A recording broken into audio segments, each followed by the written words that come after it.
Este podcast pertenece a Sistema Chakras, el área de investigación y desarrollo de APRESID. Con más de 20 proyectos en todo el país, Sistema Chakras genera información técnica y desarrolla soluciones para problemáticas locales a través de una metodología basada en el protagonismo horizontal y en el aprender produciendo. Bueno, bienvenidas a un nuevo episodio del podcast Cultivando Servicios, de la red de cultivos de servicios de APRESID. En el capítulo de hoy vamos a estar charlando sobre secado mecánico de cultivos de servicios con un especialista en el tema, que le damos las gracias por participar. Bueno, Tomás, te doy la bienvenida y te dejo un espacio para que te presentes. Bueno, Nina, agradecido por la invitación. Bueno, yo soy Tomás Baigorria, trabajo acá en el INTA de Marcos Juárez, en el área de suelos. Y bueno, trabajo ya hace como más de 15 años con cultivos de cobertura y bueno, hemos empezado también a trabajar hace 2010 con el rolado de las coberturas. Y después, bueno, control mecánico de maleza y algunas otras cositas derivadas siempre de lo mismo y haciendo foco central siempre en las coberturas, ¿no? Todo lo que tiene que ver con los cultivos de cobertura. Perfecto, Tomás. Bueno, muchas gracias por participar y creemos desde la red de cultivos de servicios que es un tema siempre muy charlado y mencionado en distintas reuniones y jornadas porque, bueno, obviamente según los objetivos que queremos lograr con los cultivos de servicios, el control de malezas, el control del consumo de agua por las coberturas, bueno, y el efecto que tiene tanto sobre los cultivos de servicios como sobre los cultivos de grano posteriores, es un tema muy relevante y que muchas veces surgen muchas preguntas en cuanto al manejo, ya sea de los implementos utilizados, ya sea en las especies, el momento en el que se deben realizar. Así que, bueno, me parece que este episodio va a ser muy interesante porque una de las preguntas, como decía recién, es, bueno, ¿qué rolo es el mejor para rolar, para secar mecánicamente las coberturas? Y bueno, siempre surge también la disponibilidad de implementos, ¿cuál es el mejor? ¿O qué recomendás vos según tu experiencia? Bueno, en cuanto al mejor rolo, muchos de los casos y videos que me envían, porque, bueno, por ahí hay algunas cuestiones que surgen, ¿no? Porque uno compra un rolo, entonces, que no anda, que el fabricante, bueno. En realidad, muchos de los casos que he visto, digamos, el prediseño del cultivo de cobertura, yo le asignaría más del 70%. Es como un sistema, ¿no? El tema de rolado tiene una influencia muy alta de que el cultivo de cobertura esté muy bien diseñado para rolar. Los rolos en sí están dentro de todo, los diseños son muy diferentes, hay rolos como personas, pero básicamente tienen un diseño dentro de todo que van a rolar, pero siempre y cuando el cultivo de cobertura tiene que estar muy bien diseñado para rolar, muy bien diseñado. Entonces en esto nos tenemos que preocupar mucho, con anterioridad para diseñar un buen cultivo de cobertura. Es decir, elegir especies adecuadas al control mecánico, que sean susceptibles al rolado. Elegir especies que tengan muy buen porte, 1 metro de altura por lo menos en el caso de las gramíneas. Entonces, en una gramínea que está sembrada sobre rastrojo de maíz, si necesito un buen porte, tendré que quizás fertilizar, porque la quiero rolar, ese es el objetivo. Bien, otra cuestión será la densidad de siembra. Me preocupa muchísimo los lotes que se hacen siembras al voleo porque necesitamos densidades de siembra homogéneas en todo el lote para poder rolar. Si no voy a tener este problema. Tomás, se me levanta parte del lote. El sendero quedó muy lindo en una parte, pero en otra se me levantó todo. Bueno, evidentemente tenés un problema de falta de plantas y por eso es que se te está levantando todo el centeno o toda la avena estrigosa o todo el triticale. Bueno, hay un sinnúmero de especies de gramíneas que se pueden rolar anuales y hay otras como el ryegrass, por ejemplo, que no la controla el rolado, ¿no es cierto? Por eso, especial cuidado en la elección de la especie. Y después la fenología. La fenología en la cual vamos a entrar a rolar una gramínea es la antesis y, por ejemplo, una vicia una vicia villosa, no la sativa, villosa, vamos a entrar a rolarla con un 60 a 80, 100% de floración. Es una cosa así. Esas 4 cosas fundamentales no debemos descuidarlas. El porte de la planta, la fenología, la especie y la densidad de siembra. Está buenísimo lo que decís porque la planificación de las coberturas tiene la misma importancia que la planificación de un cultivo de grano, ¿no? Es una inversión que al fin y al cabo se hace en el sistema y depende de eso el éxito, ¿no? Ya sea si se cumple o no con el objetivo que queremos lograr, ya sea controlar las malezas o consumo de agua óptimo para el cultivo de renta posterior o bajar el índice de impacto ambiental. Así que me parece súper importante y va de la mano con otros episodios que hemos hablado, diría la mayoría, donde hacemos mucho hincapié en la importancia de la planificación y de todo el proceso. Así que me parece que está súper interesante. Claro, sí, porque un cultivo de cobertura es parte fundamental de una empresa porque si está mal hecho puede generar varios problemas, no pocos. Por lo cual lo ideal sería pensarlo como un cultivo más, como se lo piensa quizá en otros países. Si bien en otros países se paga, hay créditos para hacer cultivo de cobertura y bueno, hay subsidios, ¿no? No así en la Argentina, pero en la Argentina no, o sea, no, digamos, no hace a que no les demos importancia por eso, ¿no? Ni hablar, ni hablar. Hablaste un poco de las especies, ¿no? Y la importancia de la elección de especie que sea la adecuada para secarla mediante el rolo, ¿no? El rolado. Cuando tenemos mezclas, ¿qué criterio deberíamos tener en cuenta para tener éxito en el secado mecánico? Bien, en el secado mecánico una de las cosas importantes, sobre todo en las mezclas, sí es muy importante la fenología para rolar. Será importante entonces que yo coloque especies de fenologías similares. Una de las combinaciones más comunes quizá que uno ve es mezclar una leguminosa con una gramínea. Y lo más común en nuestra zona, porque si nos vamos por ahí a otras latitudes, por ahí son otras mezclas que se hacen y por ahí las especies que usamos acá nada que ver. Pero bueno, acá se hace mucho la vicia villosa combinada con alguna gramínea. Puede ser un centeno, un triticale, una cebada, una avena.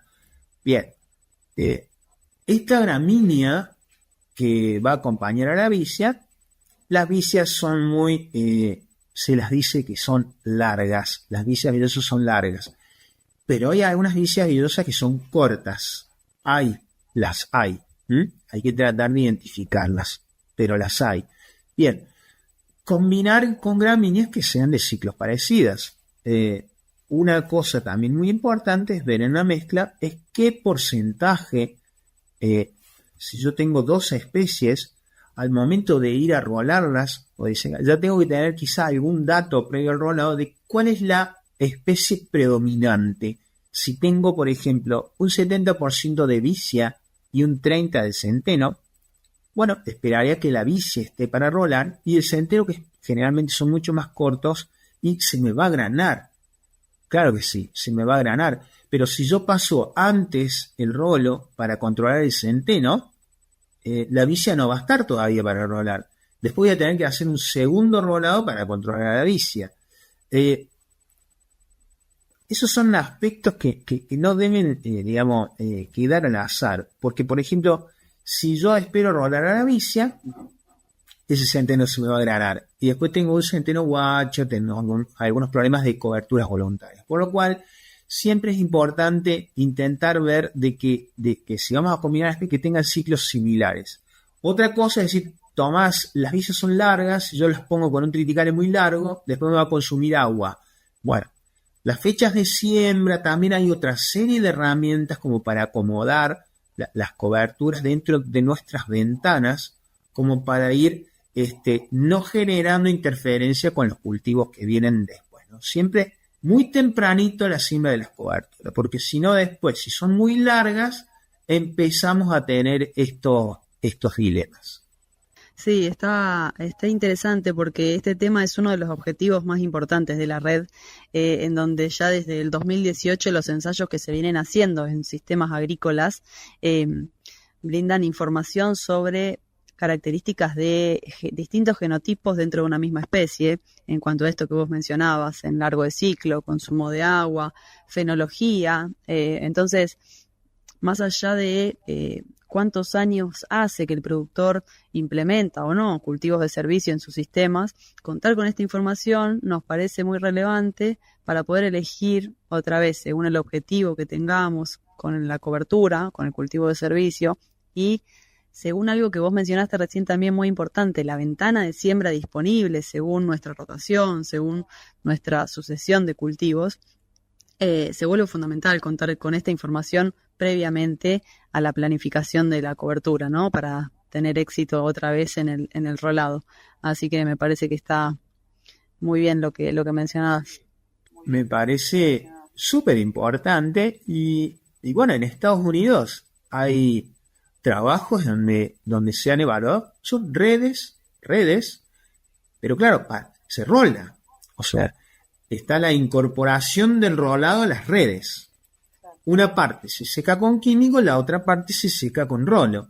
Y evalúan. Entonces dicen, che, mira, acá en la localidad de Jovita, el rolado no anda, Tomás. Acá hace 10 años nunca pudimos... Bueno, perfecto. O sea, entender eso nace justamente de esta generación de redes de localidades y de establecer muy bien, bueno, cuáles son los ambientes en donde uno puede tener más probabilidades de rolar cultivos de cobertura, porque si no, si soy propietario de un campo, che, ¿para qué voy a comprar un rolo si al final de 10 años rolé 2 nomás?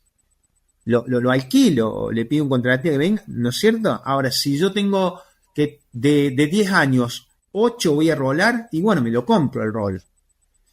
Más o menos ese sería, por ejemplo, un razonamiento o algo de información muy buena que podría surgir de alguna red que tiende a evaluar este tipo de alternativas, ¿no? Se vuelve difícil evaluar en los ensayos que tenemos con la red, cuando evaluamos distintas especies de gramíneas, distintas de leguminosas y distintas de crucíferas, tener ensayos que permiten evaluar el rolado de todas las especies contemplando el momento del ciclo fenológico, ¿no?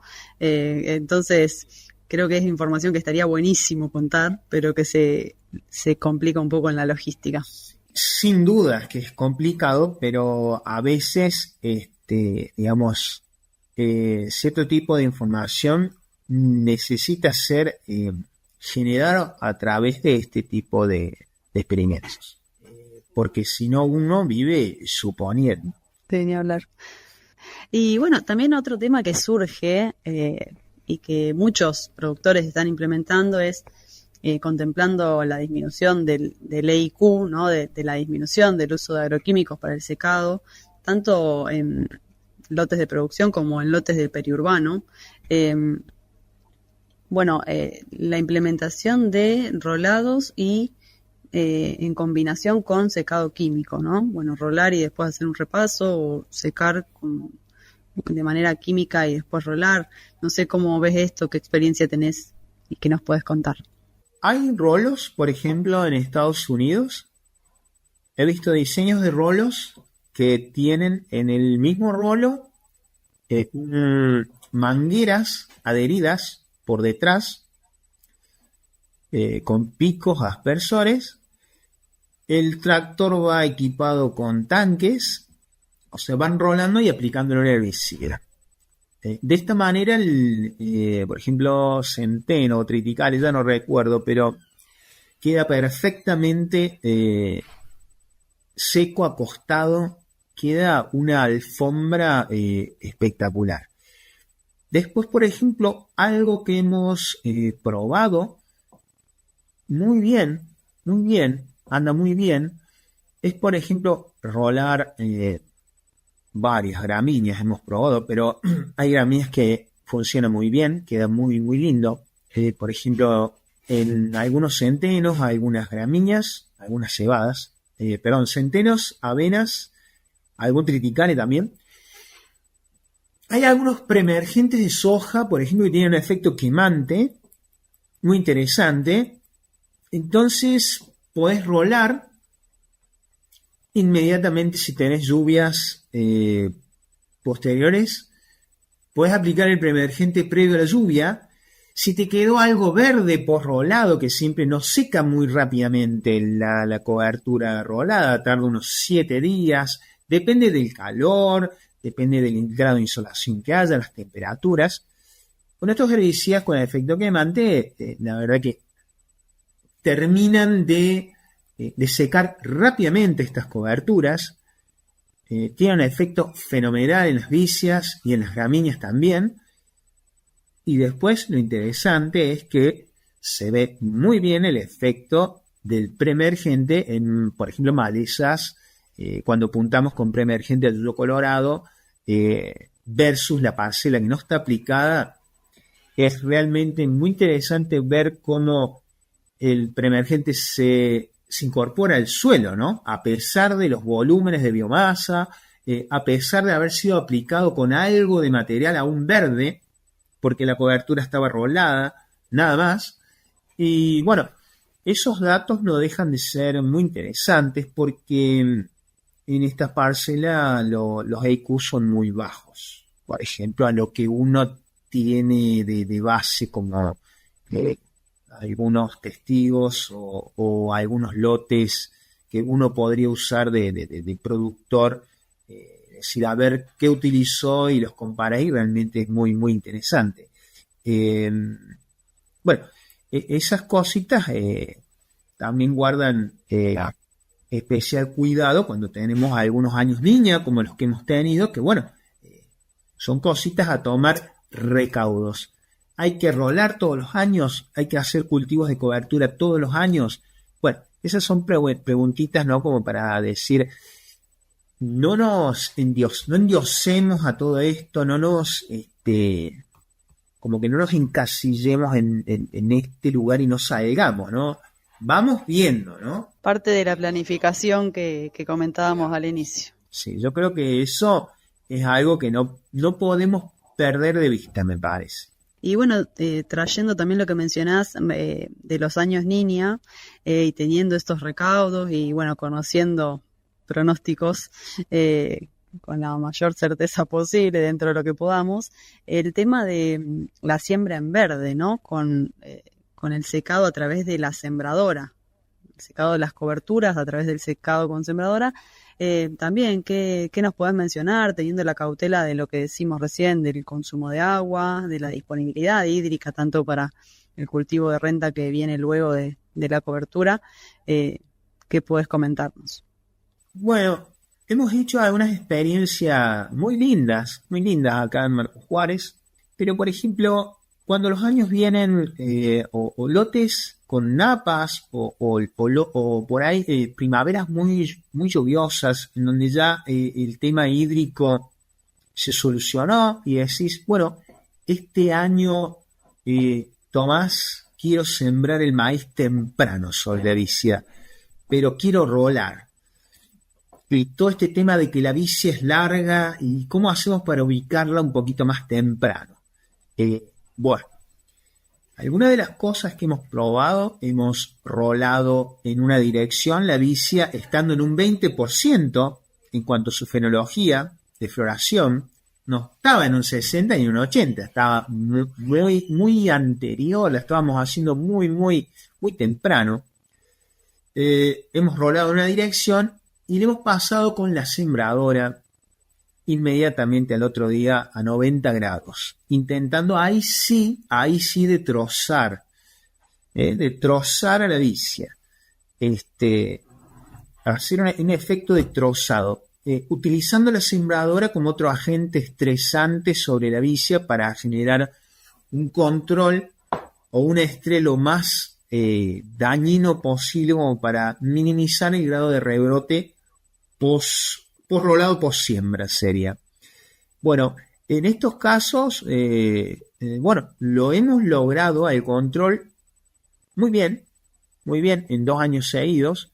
El tema es, la siembra en verde se puede hacer todos los años y probablemente no, porque como hablábamos, tiene que estar muy bien solucionado el tema hídrico, y cuando venimos en años como los que tuvimos, no sé si esta primavera no fue, o sea, se atrasaron mucho las lluvias en octubre, y la anterior, el anterior fue una primavera y un verano muy, muy complejo, con lo cual este tipo de alternativas no quedan fuera del análisis, ¿no es cierto? Por eso este tipo de cuestiones de la siembra en verde y de rolar así, creo yo que hay que tratar de probarlo en varias localidades y ajustarlo lo mejor posible, porque por ahí alguno vio alguna charla y de decir, pero Tomás, me dijiste que hay que rolar y sembrar en la misma dirección para trozar, y ahora me decís que hay que hacer...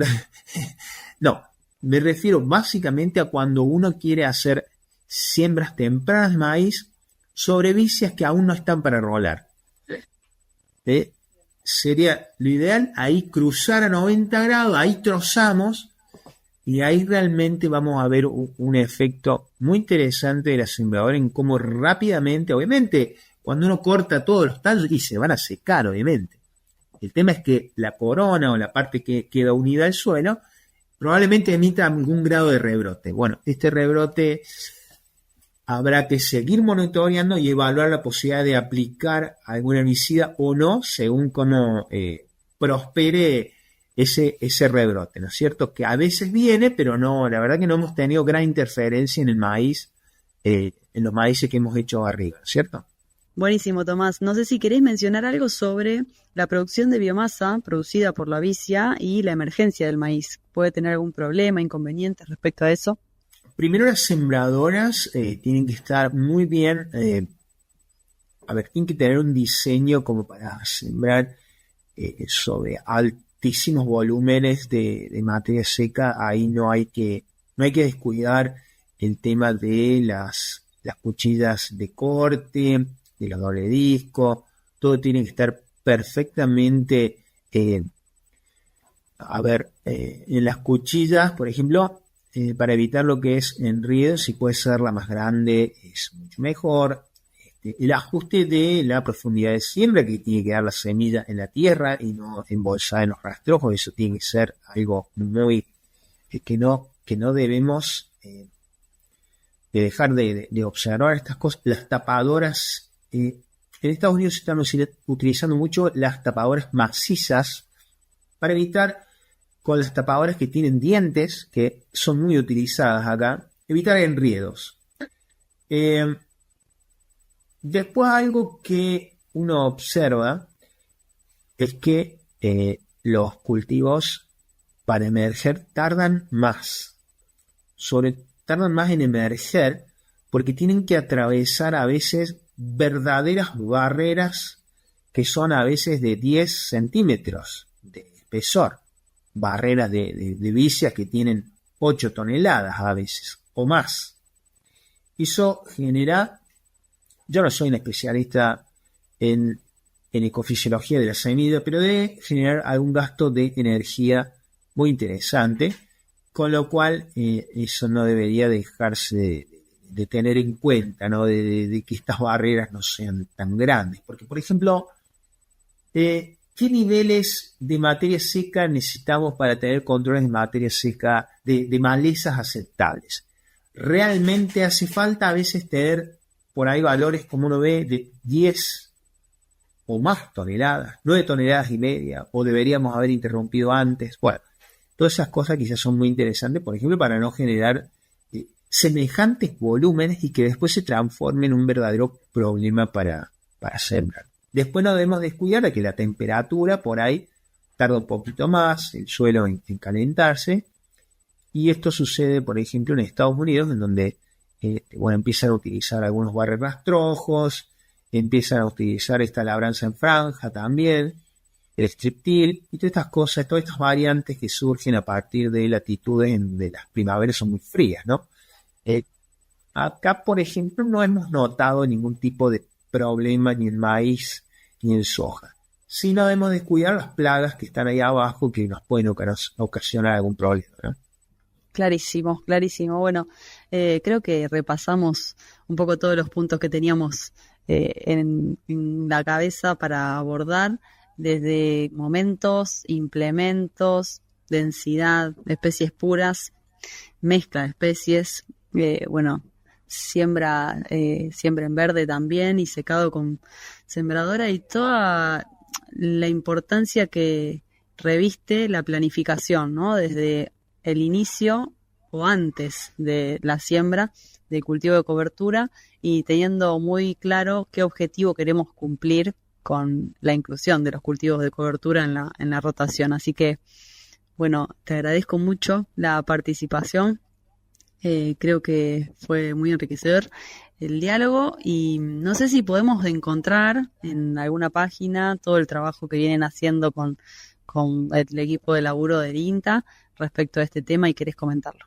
Trabajos están, habría que entrar al repositorio del INTA quizás, y ahí se pueden encontrar algunos trabajos, y si no, en todo caso, les hago llegar material vinculado en términos generales, ¿no? Porque después acá tenemos gente que trabaja en la biología y un montón de aspectos que por ahí no son los que yo por ahí me focalizo mucho. Y ahí lo podemos completar un poquito más. Otra vez agradecerte por participar. Bueno, Ina, no, encantado. Para cuando gusten, no hay ningún problema. Bueno, Tomás, gracias, y bueno, los invitamos a escuchar los episodios que ya hemos difundido respecto a temas relacionados con cultivos de servicio y control de malezas, que está vinculado a este capítulo. Y bueno, los esperamos en el próximo episodio de Cultivando Servicios.